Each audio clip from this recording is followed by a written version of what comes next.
Right friends, welcome back to Learning Space. This is quick wrap up, 13th module, last minute revision. As usual, we are going to discuss 40 statements. Look at the first statement and most important statement. India's sovereign external debt as percentage of GDP is around just 3%. Please correct the statement. It is not 20%. It is around 3%. I would like to tell you around 7-8 statements pertaining to India's external debt. First point, India's external debt as percentage of GDP is around 20%. Second, total external debt is around $550 billion. Out of this $550 billion, around $100 billion is sovereign debt.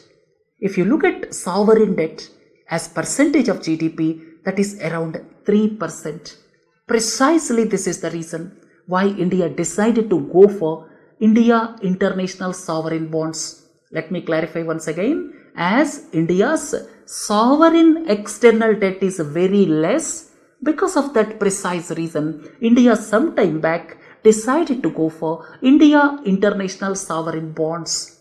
Then, if you look at India's sovereign external debt, the maximum component is the bilateral, multilateral assistance. That is the largest component. All of you should not forget.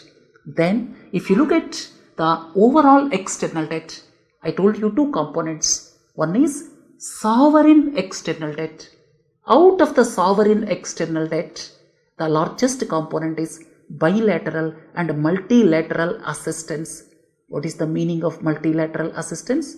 If India is taking loan from World Bank, if India is taking loan from Asian Development Bank, these are all examples of multilateral assistance. Such type of components is the highest component out of the sovereign external debt. Right. If you look at overall external debt, 3-4 points are important. One is the highest component is external commercial borrowings. External commercial borrowings are the borrowings by both public sector and private sector, and that is the largest component. And one more point is, in recent times, external commercial borrowing is increasing. Why? Because the interest rate structure in the foreign countries has gone down abysmally to low levels because of the financial crisis of 2007-8. After financial crisis of 2007-8, the interest rate structure, it reduced to abysmally low levels, and they are keeping very low interest rate structure so as to propel economies, or you can say so as to give thrust to the economies. This is happening in the advanced countries. Because of that, Indian corporates are able to borrow the money at lesser interest rates abroad. Right? So because of that reason, external commercial borrowings increased substantially in recent times. It is the largest component of India's external debt. Second largest component is NRI deposits. Third point is India's external debt, if you see, more than 50% or around 50%, that is dollar denominated. So dollar denominated debt is the highest, and rupee denominated debt is the second highest. And in this context, when the corporates are borrowing in dollar denominated debt, then the currency risk rests with the borrower. When Indian corporates are borrowing in rupee denominated bonds, or you can say masala bonds, under those circumstances, the currency risk lies with the lender but not the borrower. These are the important aspects as far as external debt is concerned. So friends, I made clear most of the things through this first statement. Look at the second one. With the signing of free trade agreements, around a decade ago, India signed free trade agreements with ASEAN and other countries like Japan, Korea. So in this context, look at this statement. Imports of all the goods take place at zero basic customs duty. Absolutely wrong. When two countries sign free trade agreements, then for most of the goods, this may take place at zero customs duty, but for some items, there may be other customs duties like 5%, 3%, 7%, something like that. That means with the free trade agreements, basic customs duty need not come down to 0%. For some of the goods, it may be greater than 0%. Friends, please correct this statement. 2-3 points I would like to tell you.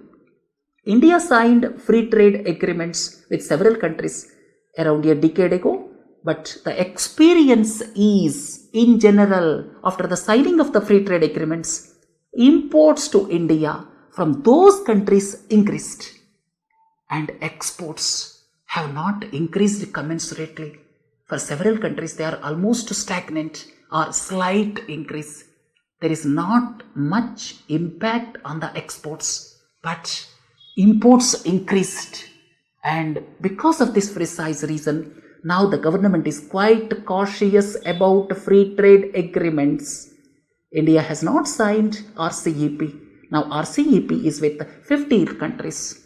Then PM CARES Fund was set up as a society is wrong. It is registered as a trust under the Trusts Act. So please correct this statement. PM CARES Fund is a trust. Then both Prime Minister's National Relief Fund and PM CARES Fund are exempted from the provisions of FCRA. Absolutely correct. They are both exempted from the provisions of Foreign Contribution Regulation Act 2010. Absolutely correct. But as I have already told you, there are two differences, prime differences when one looks at Prime Minister's National Relief Fund and PM CARES Fund. The CSR contributions, that means if the contributions are made, they can be adjusted against corporate social responsibility as far as PM CARES Fund is concerned. But there is no such facility for this Prime Minister's National Relief Fund or Chief Minister's funds. This is the major difference. Second major difference is, as far as PM CARES Fund is concerned, foreign government donations are being accepted. But when you look at Prime Minister's National Relief Fund and Chief Minister's funds, the position prior to this PM CARES Fund was, or you can say, when you look at PM National Relief Fund and CM Relief Funds, only the donations were accepted from NRIs, PIOs, charitable institutions, but not from foreign governments. This is the major difference between PM CARES Fund and PM NRF and Chief Minister's Relief Funds. I hope you got clarity about these two things and don't get confused. Exempting from FCRA is one thing, accepting donations from foreign governments is another thing, right? Then smallpox is the one and only infectious disease to ever have been eradicated. Absolutely correct. Smallpox has been eradicated, and polio, if you see, polio is endemic in Pakistan and Afghanistan. If Pakistan and Afghanistan cooperate, then polio can be eradicated. But the important aspect is vaccine-derived polio virus. To eliminate that, all the countries have to switch over to injectable polio vaccine, right? Or inactivated polio vaccine. All the countries have to shift to eliminate vaccine-derived polio virus. Friends, another important aspect is the disease, the smallpox, which has been eradicated, that don't have animal reservoir. For the diseases which have animal reservoir, it becomes very difficult to eliminate or eradicate. Smallpox has been eradicated, and polio, if Afghanistan and Pakistan cooperates, it can be eradicated. And this smallpox, polio, they does not have animal reservoir. That is the precise reason one is eradicated and the other one is almost on the threshold of eradication. Because of Pakistan as well as Afghanistan, polio could not be eradicated. By the by, Africa eradicated polio. Last country to eliminate this polio was Nigeria, and with that, this polio has been eradicated from Africa, right? So friends, this smallpox, all of you should understand, Then fall armyworm. Fall armyworm that belongs to Americas. And after that it affected Africa. Then it came to Asia. It affects several crops. But primarily it is affecting maize crop. Incidentally, another point I would like to tell you. Recently, that means last year, India imported maize. And some people cite the precise reason is the effect due to fall armyworm on the maize crop. Maize means this is used as poultry feed primarily. Most of you may not aware about it. In India, maize primarily is used as poultry feed. And let us come back to the statement. And before looking at this statement, fusarium wilt that is coming to my mind or Panama disease in banana. It is threatening across the globe to eliminate Cavendish variety of bananas. This is another point which came to the forefront in recent times. That is the Panama disease in banana. Then fall armyworm affects maize crop primarily, and at the same time it affects other crops also. Then is closely related to European red wiggler. This is absolutely wrong. Friends, this fall armyworm, this is not a worm at all. It is the larva stage of fall armyworm moth. And this difference one should not forget. Then rhinoceros are endemic to Asia only. This is absolutely wrong. Rhinoceros, that is in Asia and Africa. When I talk about Africa, it is there in the savannas. Savannas of Africa have these rhinoceros. It has got white rhinoceros, black rhinoceros. And if you look at Asia, all of you are well aware. Javan, Sumatran and one-horned greater Indian rhinoceros. And if you look at the Java and the Sumatran rhinoceros status, it is critically endangered. This point also you should not forget. So friends, rhinoceros, this is endemic to not only Asia and Africa. White rhinoceros, black rhinoceros, Javan rhinoceros, Sumatran rhinoceros, as well as greater one-horned Indian rhinoceros, you can say. And we already talked about the availability of rhinoceros in the Dudhwa National Park. In Dudhwa National Park, this rhinoceros was introduced in 1980s, and now there are news reports. These are going to be introduced in Corbett National Park, and these rhinoceros are available in Chitwan National Park. We learnt previously during the past century in our country, because of the conservation efforts, the rhinoceros population increased many-fold. Similarly, Asiatic lion, that is pride of Gujarat. Then, Assam is the only state in the country to have National Register of Citizens. Absolutely correct. And one more point I would like to tell you. This National Register of Citizens that was first implemented in Assam in 1951 after the 1951 census. This point many of you may not well aware, right? So this National Register of Citizens, this pertains to Assam only, and for the first time it was introduced in 1951 after the 1951 census. And the next point is, now the updation of National Register of Citizens is taking place. Now what is going on? That is supervised, or you can say monitored by the Supreme Court based on the Assam Accord. Because of the Assam Accord, the updating of the National Register of Citizens is taking place, and this is pertaining to Assam. Cut-off date is March 24-25 midnight of 1971. Right? So these things you should not forget. And after this National Register of Citizens, that concluded its deliberations, around 19 lakh people are out of this National Register of Citizens updation. They could not find their place in the updated National Register of Citizens. And these 19 lakh people, after receiving the rejection certificates, they can approach Foreigners Tribunal within 120 days. These points are important. If somebody is not satisfied with Foreigners Tribunals, then they can approach the court This is the procedure laid down as far as the Assam National Register of Citizens is concerned.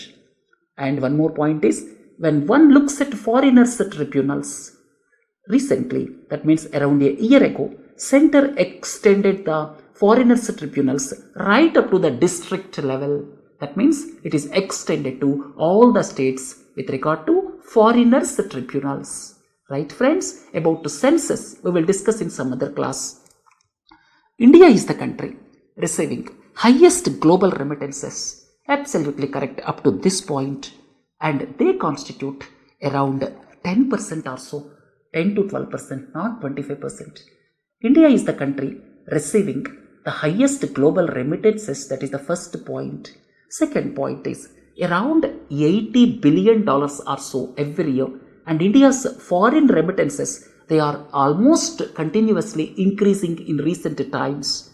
And second point is, because of COVID-19 in 2021, the foreign remittances are expected to fall. This is the point one should not forget. And these foreign remittances falls under current account, right? And this is the important point. And foreign remittances to our country, that is the mainstay of current account. Because of that, we are getting stability in the current account, or the current account deficit is getting reduced primarily because of this foreign remittances. As well as the second component is services. And I discussed previously, as far as current account is concerned, as far as mercantile trade or goods are concerned, we have normally the deficit. As far as primary income is concerned, we have the deficit. Primary income means the foreign multinational companies, they established their bases in our country. They take profits, they take royalties. All these things comes under primary income. There we have negative, and services we have positive. Foreign remittances we have positive. So friends, out of the four primary components of current account, we have negative in 2, we have positive in 2. So this point is important. Then Thailand is the country which is considered as next to China. Absolutely wrong.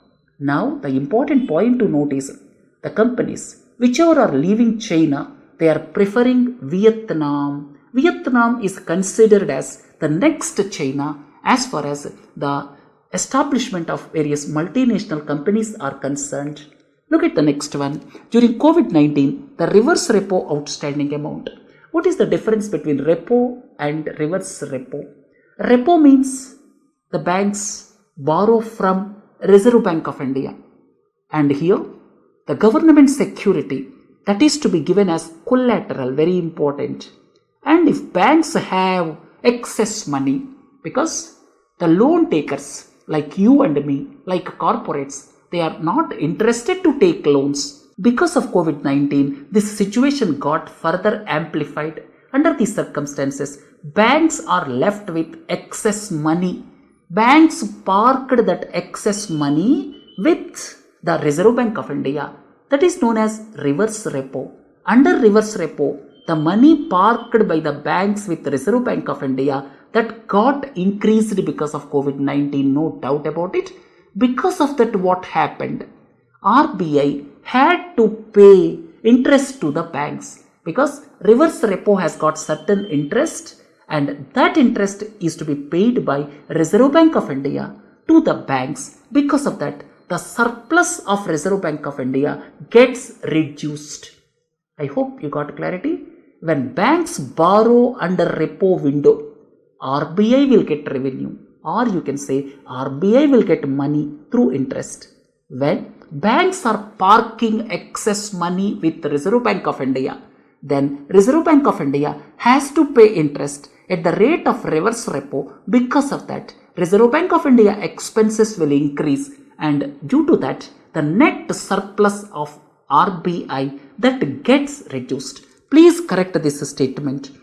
It results in decrease in the net surplus for Reserve Bank of India. This is the important point one should not miss, right? Because of COVID-19, banks are left with huge surplus money. they parked that surplus money with Reserve Bank of India. Because of that, Reserve Bank of India has to pay interest to the banks at the rate of reverse repo interest rate. Because of that, the surplus for Reserve Bank of India gets reduced. All of you are familiar. Reserve Bank of India that transfers the surplus to the government every year. Because of that, government gets non-tax revenue. Then, targeted long-term repo operations. In the context of COVID-19, so as to give thrust or stimulus to the economy, this targeted long-term repo operations, they are into the news. What exactly you understand by it? To understand this, let me explain 2 points. One is liquidity adjustment facility. That means banks borrow at repo rate. That is liquidity adjustment facility. Then marginal standing facility or MSF. And let me tell you one more point. When banks are borrowing under the repo window, here banks have to give government securities as collateral and they borrow at repo rate, and that money is not much. That is relatively insignificant amount, or you can say it is very small amount, right? If that is not sufficient, then banks borrow under the marginal standing facility. All of you are familiar. The interest rate of marginal standing facility is slightly higher than the interest rate on repo rate, right? So if the repo window is not sufficient for the banks, the borrowings under repo window, if they are not sufficient, then banks borrow under marginal standing facility. As I have already told you, under the repo, they have to give collateral as government security, and under the marginal standing facility, now the limit is increased to 3%. As far as repo is concerned, it is less than 1%, right? So under the repo window, banks can borrow at the repo rate from the Reserve Bank of India up to, or you can say the amount borrowed under the repo window is generally less than 1% of their NDTL, right? If you look at marginal standing facility, it is having slightly higher interest rate in comparison to repo rate. I have already told you, if the repo window, if that is not sufficient, then banks borrow under marginal standing facility. It has got slightly higher interest rate and they can borrow more money under marginal standing facility. And here this is increased to 3%. Previously it was 2% of net demand and time liabilities, or you can say the bank deposits, right? Net demand and time liabilities are nothing but, in a layman's language, please understand them as bank deposits. If the bank deposits are 1 crore, they can borrow up to 3 lakhs. Under the repo window, they can borrow up to less than 1 lakh, because 1%, less than 1% of the deposits they can borrow under repo window. If that is exhausted, they go for marginal standing facility. As far as marginal standing facility is concerned, here they can dip into statutory liquidity ratio reserves. That means against this statutory liquidity ratio reserves, they can borrow. They need not give any other additional government security. But for repo borrowings, they have to give government securities as collateral, and when they are borrowing under marginal standing facility, they can dip into their statutory liquidity ratio reserves. Against that, up to 3% of their deposits, they can borrow from the Reserve Bank of India.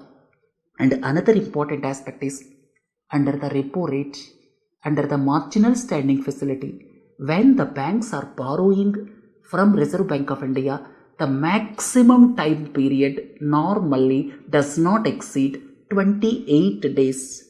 It is for 1 day, 7 days, 14 days, like that. And the maximum time period that does not exceed 28 days. But this targeted long-term repo operations is different.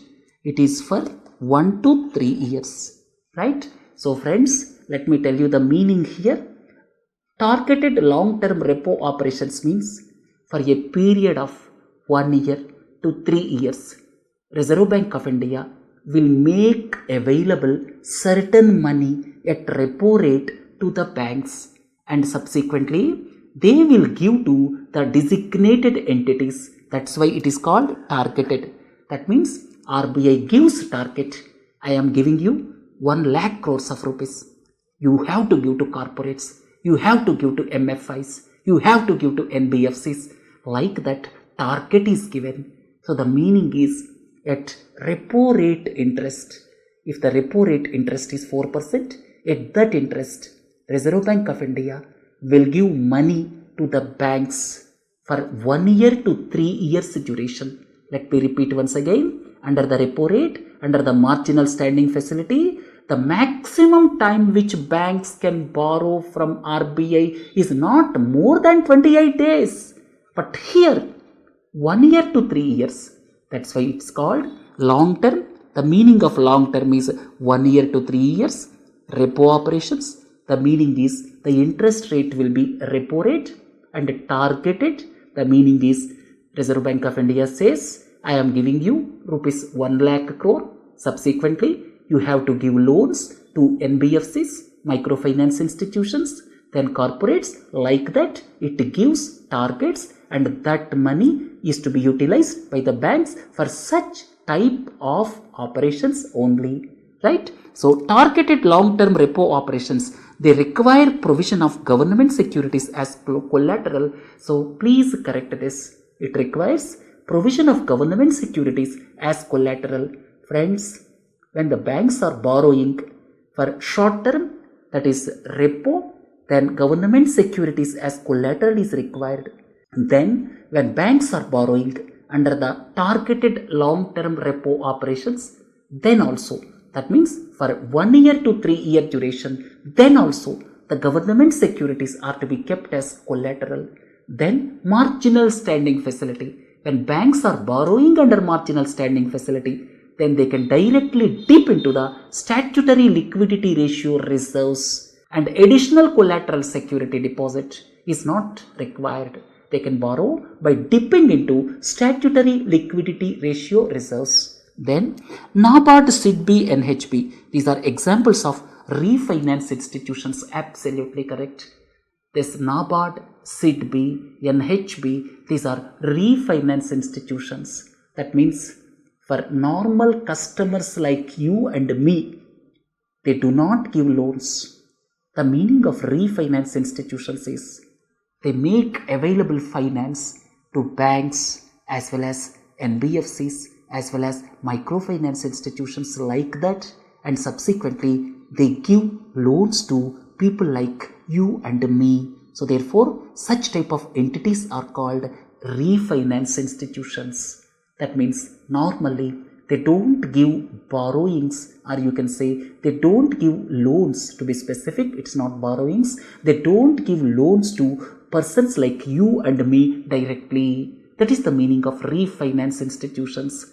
And recently, Reserve Bank of India helped these refinance institutions also.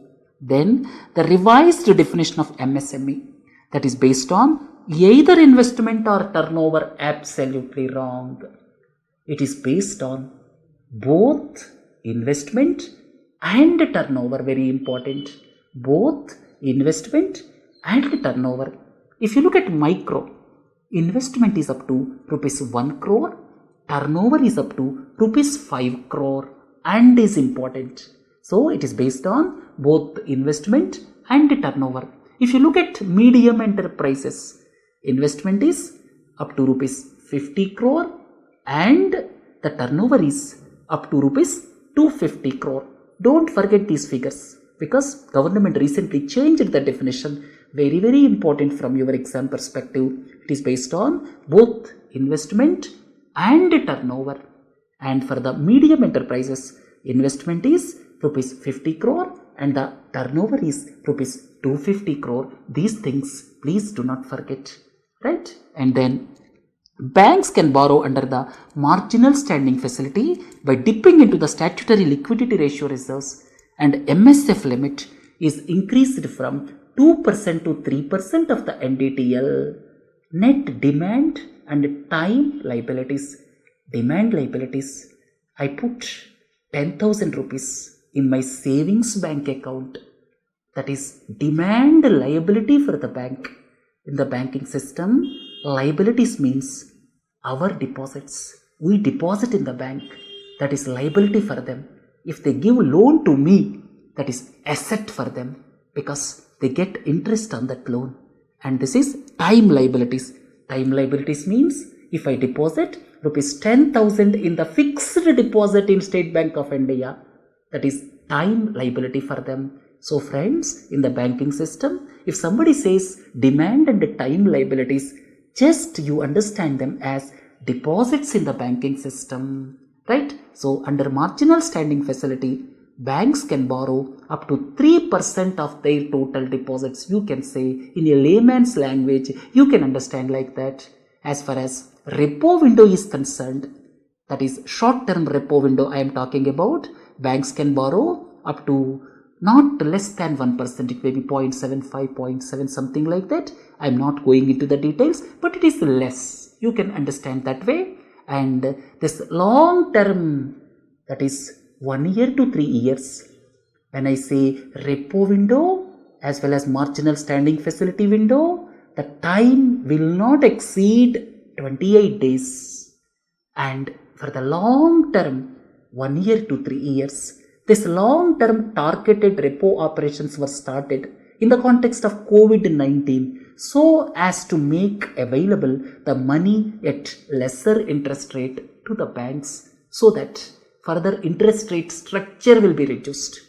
Look at the next one. After the introduction of ODI, AT&C losses, aggregate technical and commercial losses, came down to mandatory level of 15%. Absolutely wrong. As per ODI, aggregate technical and commercial losses are supposed to be 15%. But friends, ODI is a failure, you can say. So they have not come down to 15%. They are hovering around 20% or so. There is small improvement, but there is no substantial improvement. Targets could not be reached. ODI is a failure. Then fund of funds is pooled investment fund. Friends, fund of funds that does not invest directly in the companies.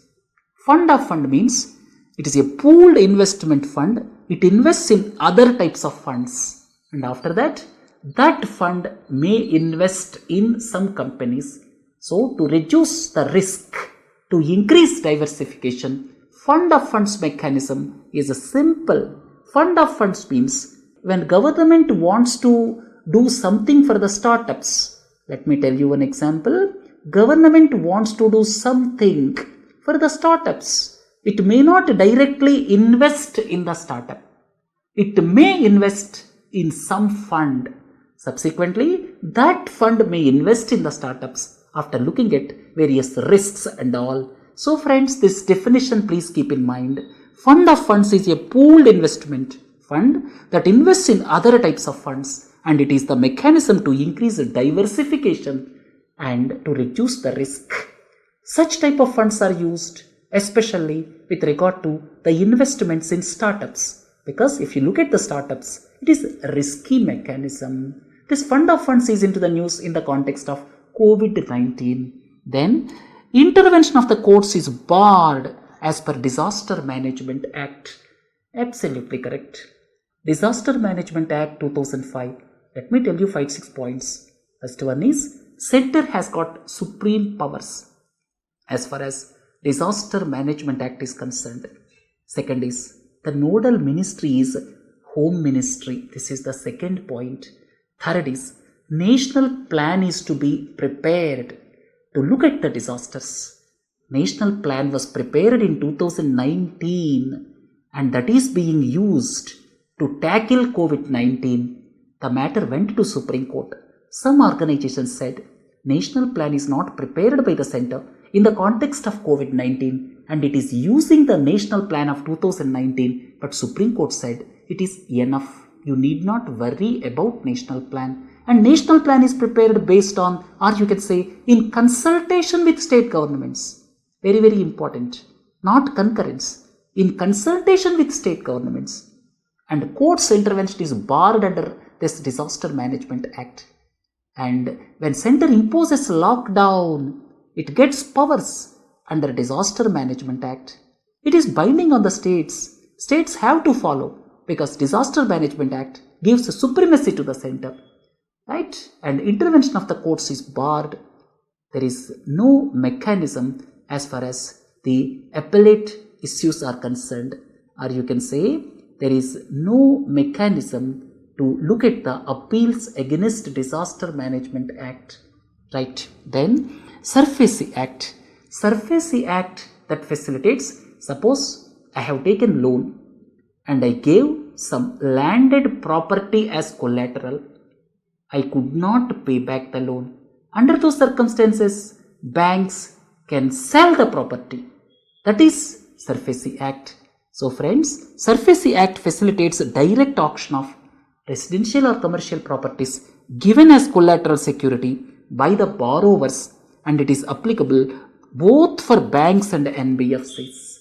Please correct this statement. It is applicable for both the banks and NBFCs. This is the important point. Surface Act is applicable for both banks and NBFCs. Why this is into the news? Because recently Supreme Court said Surface Act is applicable not only for commercial banks but also for cooperative banks. In that context, this Surface Act is into the news. Then, states have unrestrained powers in making amendments to the labor laws. Absolutely wrong. Labor is in the concurrent list, right? So, in this context, when it is in the concurrent list, due to the doctrine of repugnancy, center's law will prevail when there is clash between state's laws and center's laws. So please correct this statement. Then subordinated debt. This is into the news in the context of COVID-19. Subordinated debt, that is the unsecured loan, that means there is no collateral required and gets the last priority while paying back the debt when the company defaults. Suppose the company is drowned or liquidated or defaulted. Under those circumstances, it gets the last priority while paying back the debt. The first priority goes to the normal debt, and this gets the last priority. That is the meaning of subordinated debt. Understanding that is enough. Then Mahatma Gandhi Narega spending as a percentage of GDP increased substantially during the past 5-6 years. In the previous lecture, we learnt Mahatma Gandhi Narega spending was hovering between around 0.3 to 0.4% of GDP during the past several years. But if you see in a micro way, the percentage of GDP spending, that is increasing. In fact, in 2021, because of COVID-19, it increased enormously. So therefore, in general, you can say, please look at the graphics. You can easily understand. The Mahatma Gandhi Narega spending as percentage of GDP increased substantially. This statement is the right statement. It is from somewhere around 0.3% of GDP around 5-6 years ago to around 0.45% of GDP in 2021. So therefore, you can say it increased substantially. And other statement is, if you exclude this year, COVID year, till 2019-20, it hovered between 0.3% of GDP and 0.4% of GDP, but still there was increase within that range also. So overall the statement is correct. Then India and Japan signed civil nuclear partnership. Such type of things are important from UPSC perspective. Friends, there's logistics agreements. In fact, India is signing logistics agreements with one after the other country. In fact, India signed a logistics agreement, LEMO, with United States of America, then with France, then with Australia, then with Japan. Now logistics agreements, India completed with all other 3 Quad countries. And this is different. This is civil nuclear partnership. Last year, India and Japan signed civil nuclear partnership, and this is first for Japan with a non-NPT country.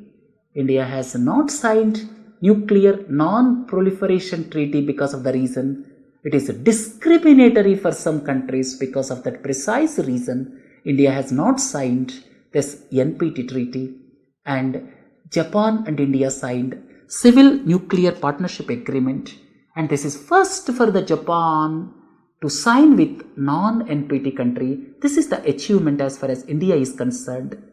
Then, with the recent agriculture reforms, food processors, wholesalers, exporters and big retailers, they can directly source the agriculture produce from farmers without middlemen. With the recent agriculture reforms, why I am taking this is, around 4-5 months ago, government brought ordinance. Now it is being ratified through the bills. So a question is expected on the agriculture reforms which were brought through ordinance method in the month of June or so. Friends, one is Essential Commodities Act. Certain agricultural commodities are taken out of Essential Commodities Act. Essential Commodities Act means in the schedule which product will enter, which product is to be taken out, that is within the purview of the center. Center goes for the fixing the maximum price for drugs under the Essential Commodities Act. Fertilizers, it is part of Essential Commodities Act. So under Essential Commodities Act, one more point is your ration shops or this fair price shops, they are established under Essential Commodities Act. These things are very important, right? So friends, Essential Commodities Act, certain agricultural commodities are taken out and they can enter that schedule when there are abnormal increases like 50%, 100%. Otherwise, they are totally excluded from the purview of schedule under the Essential Commodities Act. Then next important aspect is with regard to APMC mandis will exist. Parallelly, farmer can sell to anyone outside, across the country, not only in the state, across the country, right? These are the important aspects. And to bring these laws, center relied on one particular entry in the concurrent list that gives center the power for intrastate trade for foodstuffs. Intrastate, within the state, for foodstuffs. There is one entry in the concurrent list, that is entry 33. So center brought the bills or ordinance based on this entry 33 in the concurrent list, which gives powers to the center with regard to controlling intrastate, within the state trade of the foodstuffs. Similarly, for the interstate trade, center relied on 42 entry in the union list, right? By using union list and this concurrent list, center brought these bills. This is the important aspect. Farmer can sell to anyone across the country. Of course, APMC mandis will also exist. Right, friends? Then contract farming, another one. Right, then abolition of dividend distribution tax benefits. The small and large retail investors alike absolutely wrong. Dividend distribution tax, that is abolished. With the abolition of dividend distribution tax, small retailers like you and me, we benefited because we comes under the lowest tax slabs, right? Because previously 15% plus cess plus surcharge, then 10% tax, something like that. So previous tax on the dividend distribution structure was different. I am not going into those details, but with the abolition of dividend distribution tax, the small retail investors are benefited. Then the foreign investors from those countries which have the treaties or double taxation avoidance agreement treaties with India, they are benefited. Please listen carefully. With the abolition of this dividend distribution tax, two types of categories are benefited. Small retail investors like you and me are benefited. Second, foreign investors from those countries which have double taxation avoidance agreement treaties with India, they are benefited. But there is a loss for large retail investors. This is the important point. If you want more, please watch my editorial discussion. Then Dholavira in Rajasthan, that is going to be developed as an iconic place and is known for rainwater harvesting. Absolutely correct. 5 places are identified across the country. One is this Dholavira in Gujarat. Other one is Hastinapur in Uttar Pradesh. Then one more place is Shivsagar in Assam. Similarly, one more place is there in Tamil Nadu, which is known for Tamil Brahmi script. Similarly, Rakhigari, that is pertaining to the Harappan civilization in Haryana. These 5 places are identified as iconic places. Please don't forget these things. Dholavira, that is rainwater harvesting, that is in Gujarat. Right, look at the next one. Out of the 13 new human pathogens detected during the past 3 decades, around 50% originated in animals. This is wrong. Out of these 13 new pathogens detected, 75% originated in animals. So this talks about the predominance of the genetic diseases. So something needs to be done.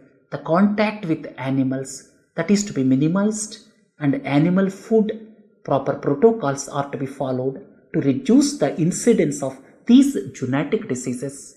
Then the rapid antibody tests, serological tests. When I am talking about the serological tests, that is to look at the prevalence of the pathogen in the population. Serological tests is most important.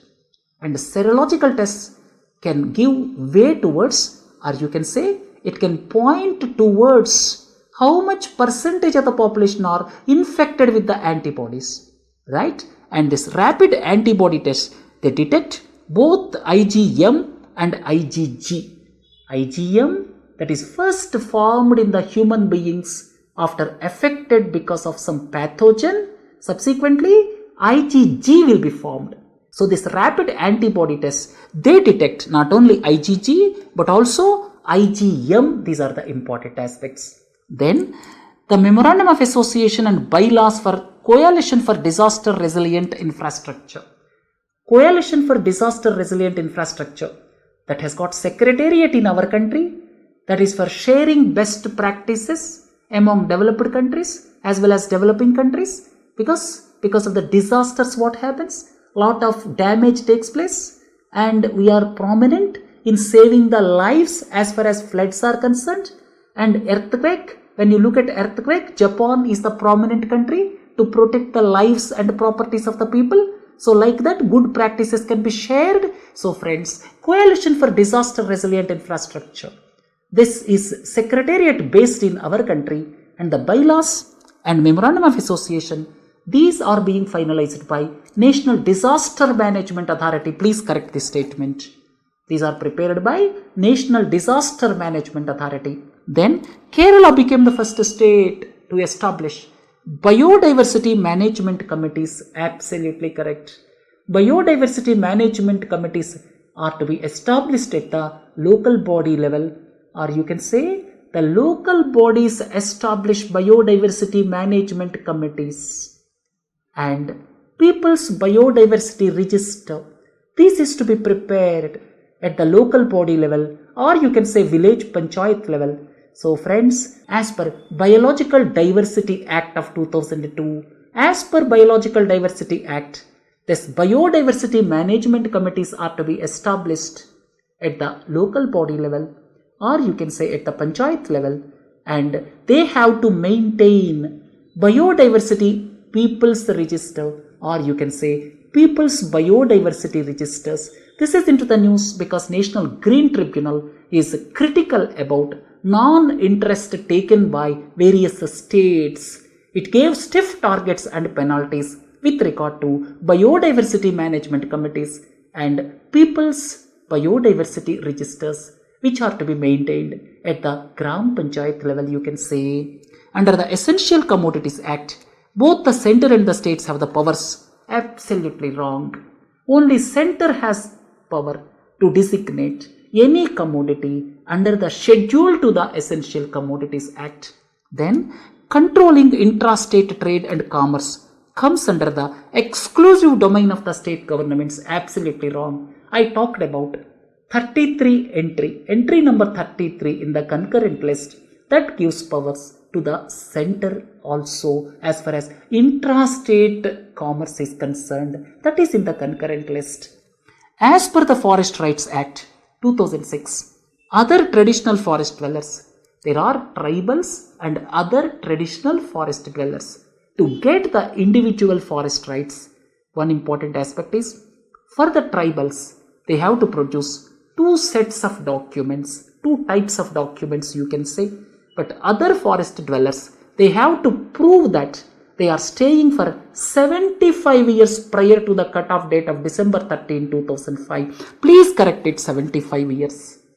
And one more point is, the final authority is district level committee, and I already talked about the role of Gram Sabha and how the system functions as far as granting this individual forest rights, and the most of the rejected claims pertains to individual forest rights. This is the point, please do not forget. Then under Pradhan Mantri Gram Sadak Yojana phase 3, the entire cost for the construction is borne by the center. Absolutely wrong. For the normal states, let me tell you 2-3 important aspects. Under Pradhan Mantri Gram Sadak Yojana phase 3, for the normal states, the expenditure sharing is 60-40. Second is, states have to maintain at least for 5 years. Then, fair price shops or ration shops. These are established under the National Food Security Act. Absolutely wrong. These are established under the Essential Commodities Act 1955. Friends, students must have clarity with regard to National Food Security Act 2013. This has inbuilt provisions for giving nutritional support to vulnerable people, or you can say nutritional support is to be given to various identified categories like pregnant women, like children. These are mentioned, but as far as nutritional support is concerned, the expenditure is to be borne by center and states at the laid down formulae. As far as the food grains under the National Food Security Act is concerned, that means under the targeted public distribution system, central government bears entire expenditure right up to the identified depots. After that also, right up to fair price shops, center gives assistance. But when one looks at nutritional support through the midday meal schemes, through the Anganwadis, here laid down guidelines will be there where the expenditure will be shared between center and the states. Then, as per the Food Security Act, the cost of nutritional supplements for children as well as pregnant women will be borne entirely by the center. That is wrong. It is based on the decision taken by the center. Center and the states have to bear within specified ratio, and sometimes from your exam perspective, calories may become important, right? For the primary school level, 450 calories, upper primary 700 calories, pregnant woman 600 calories.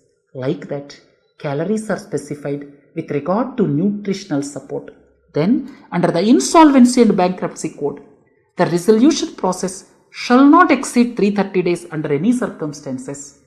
This is given as per Insolvency and Bankruptcy Code 330 days, but Supreme Court said under the extreme circumstances, sometimes they may exceed 330 days. So this statement becomes wrong because Supreme Court said 330 days is not sacrosanct.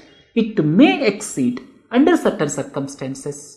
This Insolvency and Bankruptcy Code, it is applicable for companies, individuals, partnership firms. And as far as companies are concerned, the adjudicating authority is NCLT. As far as individuals and partnership firms are concerned, the adjudicating authority is debt recovery tribunals. But till now, the Insolvency and Bankruptcy Code rules and regulations pertaining to partnership firms and individuals, they are not yet codified, or you can say they are not yet published. That means till now, though the code pertains to partnership firms and individuals also, but it is yet to be operationalized. This difference please keep in mind. That means this insolvency and bankruptcy code that is equally applicable for companies, partnership firms, individuals, but the operationalization part for individuals and partnership firms that is yet to be done.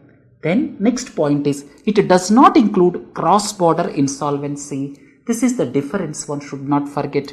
For the interstate river water disputes, Supreme Court has the powers of judicial review. Absolutely wrong. Supreme Court has no power of judicial review as far as interstate river water tribunals are concerned because of the simple reason Article 262 clearly said no judicial intervention. And look at the last one, Juvenile Justice Board. Juvenile Justice Board is established at the district level. It is headed by either metropolitan magistrate or a judicial magistrate, and 2 social workers will be there. At least one should be woman. And if a child is found to be in conflict with the law, under those circumstances, and the child should be produced within 24 hours before the Juvenile Justice Board. These are the stipulations most important. Friends, with this, let us conclude 13th module and have a nice day. Please do join for 14th module.